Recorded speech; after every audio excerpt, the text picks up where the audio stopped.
ಸಂಸಾರದ ಸಂತಾಪವನ್ನು ಬ್ರಹ್ಮ ಸೃಷ್ಟಿಸಿದ ಈ ಬ್ರಹ್ಮಾಂಡವನ್ನೇ ಬ್ರಹ್ಮ 4 ವೇದಗಳಿಂದ ರಚಿಸಿ ಆ 4 ವೇದಗಳನ್ನು ಸೋಮ ರಕ್ಕಸನೆಂಬ ರಾಕ್ಷಸನು ಕಿತ್ತುಕೊಂಡು ನೀರಿನಲ್ಲಿ ಹಾಕಿ ಜಗತ್ತನ್ನೇ ಕತ್ತಲು ಮಾಡಿದನಂತೆ.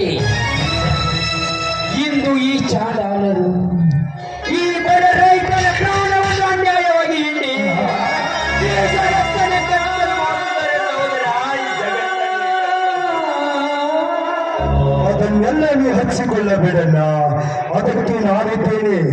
4 ವೇದಗಳನ್ನು ಕೊಚ್ಚಿಕೊಂಡು ನೀರಿನಲ್ಲಿ ಮುಳುಗಿದ ಸೋಮ ರಕ್ಕಸನನ್ನು ಆ ಹರಿನಾರಾಯಣ ಮತ್ಸ್ಯಾವತಾರ ತಾರೆ ಆ ಸೋಮ ರಕ್ಕಸನನ್ನು ನುಂಗಿಕೊಂಡು ಮತ್ತೆ ಸೃಷ್ಟಿ ನಡೆಸಿದಂತೆ ಈ ಮೋಸಗಾರ ಚಾಂಡವರನ ಮಕ್ಕಳನ್ನು ನಾನು ಕೊಂದು ಜಗತ್ತಿನ ತಂದೆ ಅಣ್ಣನಾದ ರೈತನೊಬ್ಬನೇ ಎನಿಸಿಕೊಳ್ಳದಿದ್ದರ ನಾನು ನಿನ್ನ ಸಹೋದರನೇ ಅಲ್ಲವೆಂದು ತಿಳಿಯಲ್ಲ, ನಿನ್ನ ಸಹೋದರನೇ ಅಲ್ಲವೆಂದು ತಿಳಿ.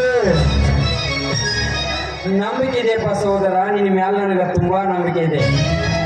ನೀನು ಹೇಳಿದ ಕೆಲಸ ಮಾಡಿ ತೋರಿಸುವ ಗಂಡನೇ ಗಂಡು ಎಂದು. ಹಾ, ಈಗಲೇ ಮುಗಿದು ಹೋಗಲಿ ನಿಮ್ಮಿಬ್ಬರ ಮದುವೆಯ ಕಾರ್ಯ.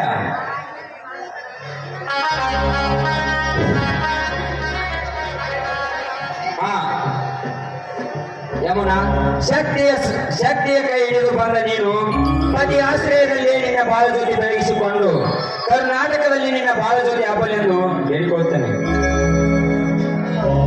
ನಿಮ್ಮ ಇಬ್ಬರ ಬಾಳ ಬಳಿ ಹಬ್ಬಿ ದೇಶದ ಹಂದರವಾಗಲಿ. ನೊಂದು ಬಾಳುತ್ತಿರುವ ಈ ಯಮುನೆಯ ಕೀರ್ತಿ ಶಕ್ತಿಯನ್ನು ಕೈ ಹಿಡಿದು ಈ ದೇಶಕ್ಕೆ ಸಿಗಲಿ. ದೇವಸ್ಥಾನಕ್ಕೆ